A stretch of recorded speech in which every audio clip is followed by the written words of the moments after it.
Bismillahirrahmanirrahim. Alhamdulillahi Rabbil Alamin. Allahumma salli ala Muhammadin wa ali Muhammad. Assalamu alaikum wa rahmatullahi wa barakatuh. Attention au concept péjoratif de, entre guillemets, musulmans du Ramadan.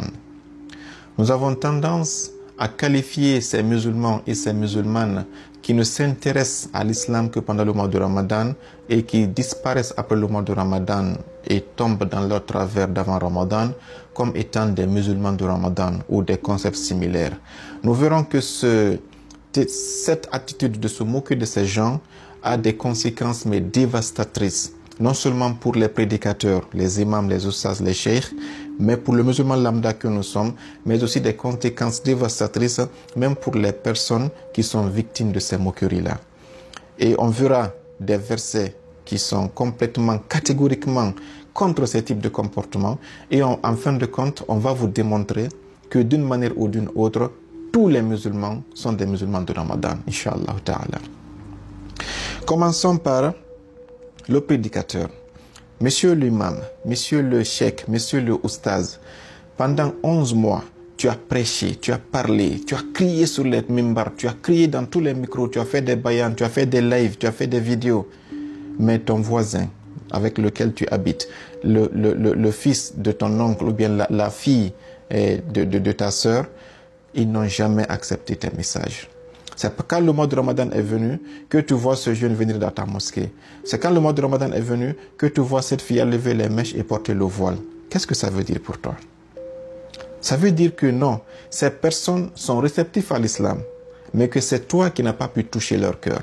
Toi l'imam, toi le prédicateur qui te moque d'eux actuellement, le fait que tu les vois pendant le mois de Ramadan dans la mosquée, en train de porter le voile, en train de faire les 5 prières et qu'ils ne le faisaient pas avant, cela te montre que tu as échoué pendant 11 mois et que le mois de Ramadan t'a montré que oui, ils sont récupérables, mais c'est toi qui n'as pas encore trouvé les bonnes techniques pour les récupérer.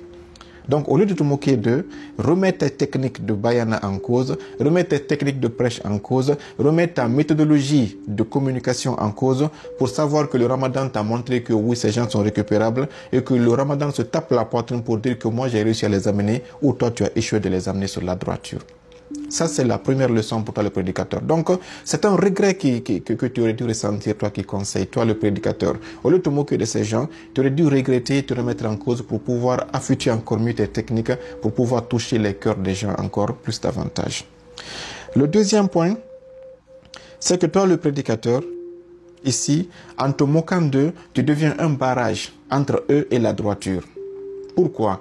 Parce que ces gens qui sont victimes de moqueries, surtout si tu le dis au micro, dans un khutbah, et tu les humilies, les gens se connaissent dans le quartier. Ces gens qui voient le regard des gens tomber sur eux, ils seront gênés. Et ils finiront par fuir la mosquée, par se retirer. L'engouement qu'ils avaient pour venir, même le peu d'énergie que le Ramadan voulait leur donner, toi tu es en train d'éteindre ça encore.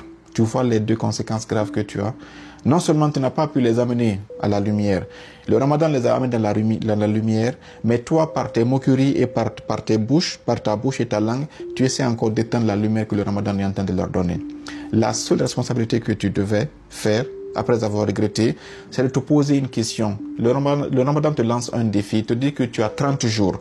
Tu as échoué pendant 11 mois à les ramener à la mosquée, à leur porter le voile, à lever les mini-jupes. Moi, j'ai réussi à les faire porter de longues robes et le voile, et ils prient. Tu as 30 jours, toi, l'imam, pour essayer de les conserver dans ça. Le Ramadan te dit ça. Le Ramadan te dit que moi, j'ai réussi à les amener dans la mosquée. À toi de les empêcher de sortir à la fin du mois de Ramadan. Et ça, c'est ton défi.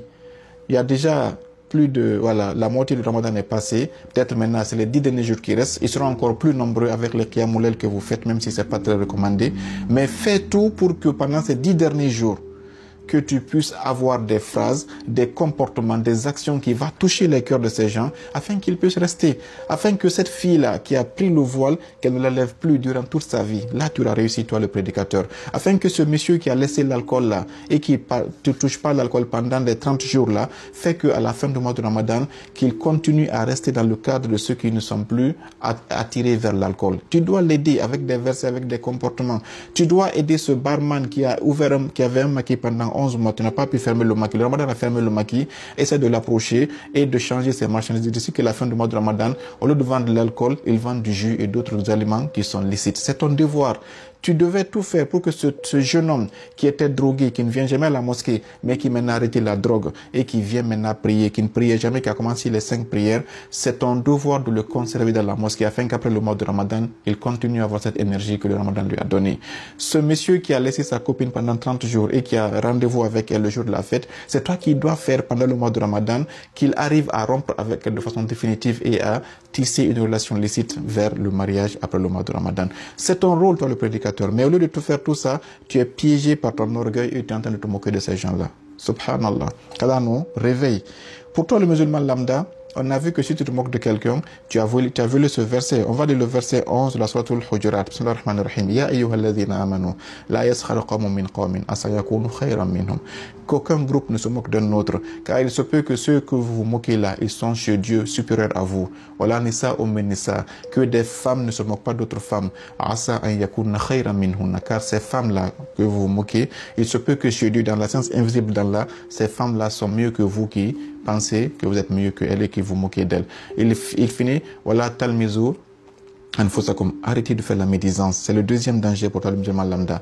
Quand tu te moques de quelqu'un, de ton voisin, parce qu'une femme a pris le voile alors que tu sais que c'était, voilà, avant le Ramadan, c'était vraiment irregardable, tu te moques d'elle, non seulement tu as vu ce verset de la Sourate Al-Hujurat, mais aussi tu es en train de faire la médisance. Et dans les vidéos précédentes, on a vu que si tu fais la médisance à quelqu'un, s'il ne te pardonne pas, il prendra tes récompenses, il te prendra ses péchés et vous allez échanger de place à la fin du monde. Tu iras dans son enfer et il va aller dans ton paradis. Donc ça, c'est dangereux pour toi, le musulman lambda. Mais ce qui est dangereux dans ce même verset-là dit quoi? Wala tanabazu bil alqab. Ne vous jetez pas des sobriquets. Pourquoi inventer un terme et qui est universel, hein, que tu vois en Guinée, il est utilisé, en Côte d'Ivoire, au Sénégal, partout. Comment est-ce que ça s'est propagé comme ça?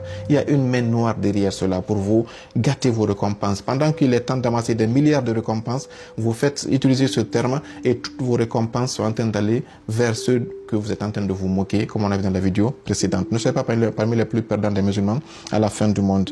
Et donc Allah dit de ne pas jeter des étiquettes à quelqu'un. Musulman de Ramadan, c'est une étiquette. Allah l'interdit dans la sourate 11 au verset, disons, sourate au verset 11. Maintenant, par rapport à toi, à qui on se moque, je vais te dire une chose, 3 choses.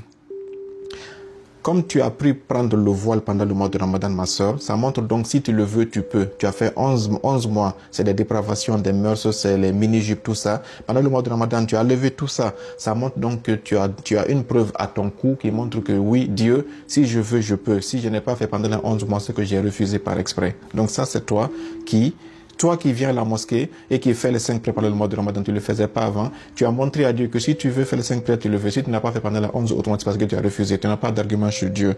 Deuxièmement, s'il se moque de toi, cela ne doit pas faire que tu jettes l'or que tu as. L'or que tu as, le fait de commencer à prier, le fait de venir à la mosquée, le fait de te comporter bien, le fait d'abandonner ta copine, reste dans ça. Même s'ils se moquent de toi, c'est pas à eux. Si tu jettes l'or là, c'est toi qui perdras la fin du monde, c'est pas eux. Laisse-les avec leurs péchés. Donc, maintiens-toi sur cette voie, même après le mois de Ramadan, malgré qu'ils vont se moquer de toi. La dernière chose ici, c'est que tu as fait beaucoup pendant le mois de Ramadan. Ne gaspille pas tout ça à la fin du monde. Je vais terminer par nous démontrer que tout le monde est musulman de Ramadan. Vous savez, je commence par le prophète Mohammed sallallahu alayhi wa sallam. On a combien de hadiths qui nous disent que le prophète n'est jamais aussi sérieux, aussi motivé que pendant le mois de Ramadan. S'il priait, par exemple, à 10% avant le mois de Ramadan, il fait à 100% pendant le mois de Ramadan. Vous, les oustas, vous ne faites pas qiyamul layl à part les 10 jours du mois de Ramadan. Ça veut dire que celui qui lit le Coran, tu vas voir qu'en réalité, tout le monde fait un peu plus pendant le mois de Ramadan. Toi qui faisais par exemple un bien, tu veux aller vers le meilleur. Celui qui était dans le mal, il quitte le mal, il va vers le bien. Chacun entraîne. Le Ramadan, c'est ça sa puissance. C'est un aimant qui élève chacun un peu plus que son degré habituel. Tu sais bien que tu fais des choses pendant le mois de Ramadan que tu ne faisais pas avant ni après le mois de Ramadan. Donc, celui qui était qui ne se voilait pas, son effort c'est de se voiler. Toi qui es voilé, mais tu ne faisais pas nafila, en plus de ton voile, tu fais une nafila, mais le Ramadan passe, tu fais plus nafila. Donc ça veut dire que chacun de nous fait une action pendant le mois de Ramadan et qui laisse après le mois de Ramadan. Ça veut dire que le Ramadan a un impact sur nous. La motivation, le courage, le fait d'adorer Dieu davantage, lire le Coran davantage. Tout le monde fait un plus. Celui qui a 10, il va à 15. Celui qui a 15, il va à 20. Celui qui a 0, il va à 5, etc., etc. La chose qu'on vous dit, c'est si le Ramadan t'a sorti du mal vers le bien, fais tout pour ne pas retomber vers le mal. C'est ce qu'on leur dit. Mais il ne faut pas se moquer d'eux, car ce sont nos récompenses qui sont en jeu, qu'Allah nous pardonne tous.